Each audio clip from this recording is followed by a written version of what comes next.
ঢাকা জেলার সাভারে যৌতুকের টাকা না পেয়ে ধর্ষণের পর পুত্রবধূকে হত্যা করেছে শ্বশুর।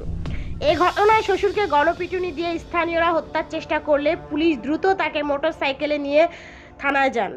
দুপুরে উপজেলা তেঁতুলঝোড়া ইউনিয়নের তেঁতুলঝোড়া এলাকার একটি দোতলা ভবনের রুম থেকে নিহতের ক্ষত বিক্ষত লাশ উদ্ধার করে সাভার মডেল থানা পুলিশ। পরে লাশ ময়নাতদন্তের জন্য রাজধানীর শহীদ সোহরাওয়ার্দী হাসপাতালের মর্গে প্রেরণ করে। স্থানীয়রা জানায়, গত 1 বছর আগে সেলিম নামের এক যুবকের সাথে 20 বছর বয়সী লতার বিয়ে হয়।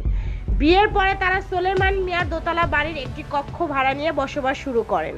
এ সময় একই বাড়িতে নিহত লতার বাবা মা ও ছেলের বাবা মাও রুম ভাড়া নিয়ে থাকতো। পরে বিয়ের পর থেকেই কয়েক লাখ টাকা যৌতুকের জন্য স্বামী সেলিম ও শ্বশুর মাসুদ মিয়া চাপ দিচ্ছিল লতার উপর।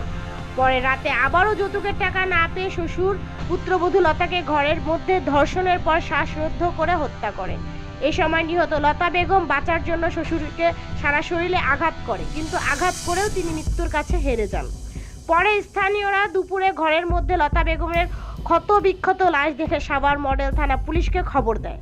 পরে পুলিশ তার লাশ উদ্ধার করে মর্গে প্রেরণ করে। এ সময় বিক্ষুব্ধ এলাকাবাসী হত্যাকারী লতা বেগমের শ্বশুর মাসুদ মিয়াকে গণপিটুনি দিয়ে হত্যা করার চেষ্টা করলেও পুলিশ দ্রুত তাকে উদ্ধার করে মোটরসাইকেল যোগে থানায় নিয়ে যান। এদিকে নিহত লতার বাবা আব্দুস সালাম বলেন, 4 জন মিলে তার মেয়েকে ধর্ষণের পরে হত্যা করেছে। এই ঘটনার পর থেকে লতা বেগমের স্বামী সেলিম মিয়া পলাতক রয়েছে। ভয়াবহ নির্যাতন ও হত্যার পরে এলাকাবাসীদের মধ্যে চরম আতঙ্ক বিরাজ করছে। এ বিষয়ে সাভার মডেল থানার ট্যানাটারি পুলিশ ফাঁড়ির ইনচার্জ সবুজ বলেন, লাশ উদ্ধার করে সুরতাহাল শেষে ময়নাতদন্তের জন্য মর্গে প্রেরণ করা হয়েছে ও তার স্বামীকে আটকের চেষ্টা করা হচ্ছে। এছাড়া এই হত্যাকাণ্ডে আরও অন্য কেউ জড়িত আছে কিনা সে বিষয়টি তদন্ত করা হচ্ছে। দৈনিক আজকের দুর্নীতি, কণা আক্তার, বন্যা।